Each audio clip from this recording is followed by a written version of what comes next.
So I've been caught up watching these things on Jeffrey Dahmer. This lighting is going in and out, but you can still hear me. That's good. But anyway, um, just about the warnings, like people never told you about the warnings of leaving your drinks around. Um, my dad told me at a very young age, and I'm sure my mom did too. But my dad, he told me a lot. Never leave your drinks laying around, even if it's at somebody's house. Um, you just can't. Basically, you can't trust nobody. So these men, like, I guess they looked at Jeffrey Dahmer and thinking that he was no threat. And it's this documentary. I guess that's what you call them. I'm not sure. On Tubi called Fresh Meat, which I think the titles to these things are very offensive and disrespectful to the families. I just can't imagine. That's why I'm always checking on my kids, checking on my daughter, because she's the one that is out and about, and I just be worried because I can't. They would have to put me in a mental institution because I cannot. How can you just? I'm just an overthinker anyway, and I'm just. They said on this documentary that he had a pot of penises on the stove. So if you're a family member and you just happen to come across, I can't imagine any family member that would watch it, but just. And then they had other cases sprinkled in about these other serial killers. Well, they weren't even. I think a lot of them weren't serial killers, but they were just one. They got caught off of one, but who knows how many people they didn't kill. But it was a husband and wife that was cooking people and serving them to their unsuspecting guests. People are insane. And in the case of Jeffrey Dahmer, they keep saying that his mom took 27 pills a day for all these different things, seizures, anxiety, um, you name it. So that could have caused it, developing baby, the brain. Who knows? I wish that in the movie the dad didn't want them to study the brain, but they might as well have. Um, they might as well have. I mean, that's the most fascinating thing about this thing. It's like, why do I keep watching this stuff? It's because you want to know, like, what makes a person. How do you come up with an idea to do these things? Like, what? So none of these men nobody ever tell them, never set your drink down. And going over to people's houses, strangers. Oh, he don't look harmful. Just horrible, y'all. Just horrible. And of course, the case of the little boy. In this particular documentary, it was even worse because they just it was more descriptive with things in this documentary. In the movie, they kind of like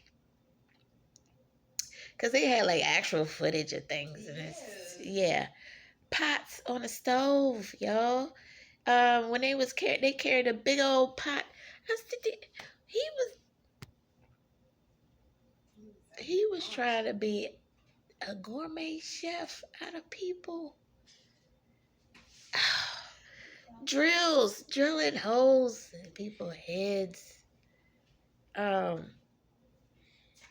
Basically, the point of this video is if nobody ever told you, don't leave your drinks around. And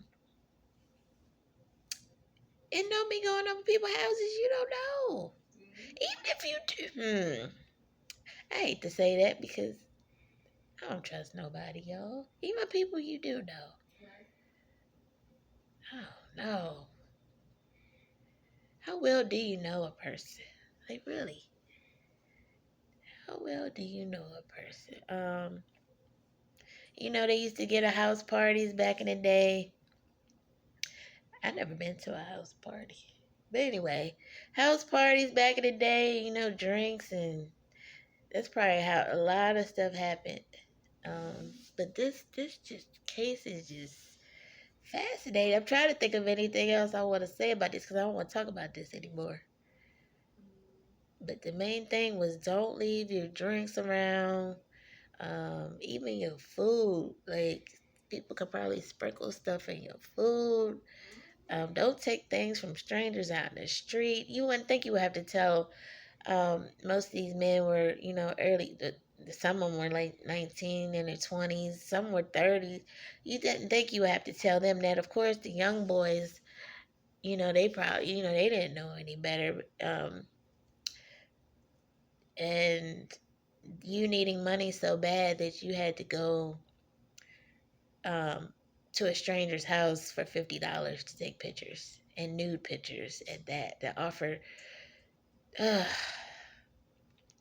And the whole fact, that was the other part. The fact that he says he didn't move to this black neighborhood just to, yes, target black people. That's a lie. He know he lied about that. He seemed like he was honest about everything else. It's so matter of fact and nonchalant. But that part, he had to know people didn't care about the black folks in that neighborhood and that the police don't come when you call them, that type of situation. So they were easy prey. So he had to know. He wouldn't have went to a white neighborhood and did that. Even though when he was at his grandma's house, he still went to the black gay bars and still brought them back to the grandma's house. So he said that the black people were beautiful. He felt that they were beautiful. That's why he was attracted to them. But I think he moved into that apartment building because it was easier to get his victims. Ugh, yo, don't leave your drinks around. Just don't, and don't go over strangers' house. I don't care how old you are. You don't know who exactly. You don't even know who was in his house. That's what we telling people all the time. You don't know who in the back room. You go to a person's house. It could be 5 people in that back room. Don't go over people's houses. Don't leave your drinks around.